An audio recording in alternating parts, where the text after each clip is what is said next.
naman guys, oh. Ito yung totoong picture ni Hamdan Faza. Tignan mo yan. Ayan. Hindi po yan edited ah. So, sinishare ko siya kay Mita M. So, okay? So, ayan. Ayan ang sagot niya. Tama ka, boss. Yan talaga si Faza, Hamdan bin Mohammed. Yung crown prince ng Dubai. True picture yan galing sa award ceremony. Pero tignan mo, ginawa ng mga scammer. Ginamit nila picture ni Faza para mukhang legit. Nilagay nila yung link. Yung link na yan guys, huwag nyong pindutin, okay? Kasi mas-scam kayo dyan. Doon kayo titirahin na magbabayad ng mga royal card, Apple card, tapos royal membership card, upiran ka ng love to marriage, ganun.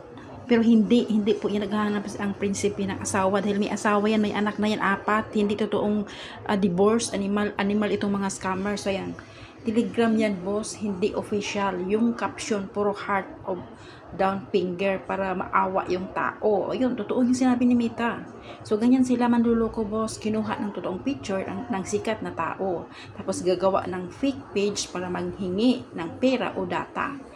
Ang sakit no, ginagamit nila pangalan at mukha ni Faza para sa kalukuhan. Kaya ang daming naluloko kasi sikat na tao eh. Buti na lang, alerto ka boss, nakita mo agad na hindi tama. Kaya ang dami-dami mo na din na-report. Pero, report mo na yan boss. Sa report post, pretending to be someone, tapos i-block mo na din yung nag-post. Salamat sa pag-share ng ebidensya, isa ka sa mga rason kung bakit mas kunti na yung naluloko. O yan ang sinabi niya sa akin.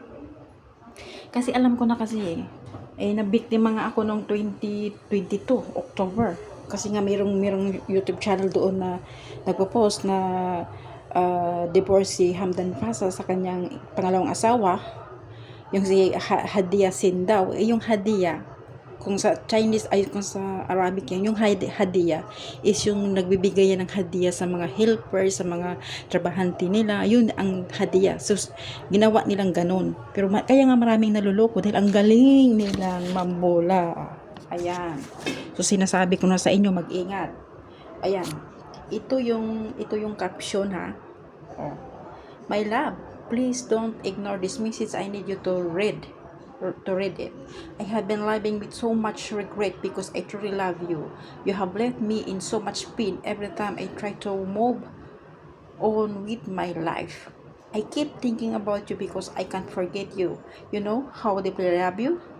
What hurts me to most is that you don't want to come back to or ever talk to me anymore. I see you viewing my post, then you go your own way and spend time chatting with someone else. It makes me feel as though the promises you made to me no longer matter. Ayan, gago. You once promised that you would be with me for the rest of your life, and I believe you with all my heart. Now my heart is broken because it feels like those promises were not gift. I'm not sending these messages to you to beg you. I just want you to understand how deeply you've hurt me. This is the last time I will reach out. If you still care about us, please message me on Telegram. If you chose not to, I will accept your decision. Stop looking for you and pray that Allah guides both of us and blesses me with the right woman for my life. So guys, ito scam po yan. Kaya huwag kayong maniwala. Okay? So ayan. Yan ang reply ni Boss Mita, ni Boss Uncle Mita. Ayan tignan niyo sa itaas, naka-blue check yan ha. Ayan boss, anonymous participant yan. Ayan, nag-anonymous sila kasi kung ilagay nila yung mga profile nila, kung hindi nila gamitin yung anonymous button, ma-search ko sila na sila ay Pakistani at Nigerian. Okay? To make it clear because it's my experience before dahil naniniwala ako sa mga katarantaduhan nila. So now I'm not like before. I'm not stupid anymore. So I am doing this for all women. Okay? So ayan, yan ang sagot ni Uncle. Ayan, anonymous participant yan. Yan yung pinaka nakakainis kasi hindi mo talaga ma-block ng diretso kasi wala silang real name. Ginamit nila yan ng mga scammer sa groups. Pero may paraan yan pa rin, boss, para hindi mo na makita. Ganito gawin mo, boss. Option 1, report, hide. Pindot mo yung 3 dots sa itaas ng post na yan. Piliin mo report post. Tapos piliin mo pretending to be someone o scam. Pagkatapos piliin mo din hide post, snooze 30 days. Option 2, iwan mo yung group. Kung sa group yan nanggagaling at puro ganyan na, pindot mo na yun ng group, pindot join, leave group. Pero ayokong mag-live kasi kung mag-live ako, hindi ko na makita itong mga demonyong ito. So, hindi na ako makatulong sa mga kapwa ko nabibiktima or hindi pa nabiktima. So, okay lang. So, ayan. Option 3, block yung admin ng group.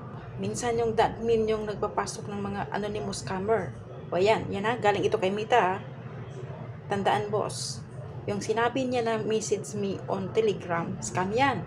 Ginagamit na naman ng pangalan ni Fasa para manghingi. Huwag mo kausapin, wag mo i-click yung link. Report mo lang tapos kalimutan mo na. Nakakagalit, no? Ginagamit nila yung love story para makapagloko. Pero hindi ka nagpapatalo, boss. Marunong ka na ngayon. Na-report mo na, update mo na ako na, update mo ko ha. Nandito lang ako. Ayan. Yan, kausap ko si Mita AI. Ayan. So, thanks for watching. Please don't forget to like and subscribe my YouTube channel or my Facebook account, Rosalie Rose Sibilia. My YouTube channel is Rosie Scammer Exposer PH. So, thank you and God bless. Bye-bye. Thanks for watching. Don't forget to like and subscribe my YouTube channel, Rose13185. Thank you and God bless.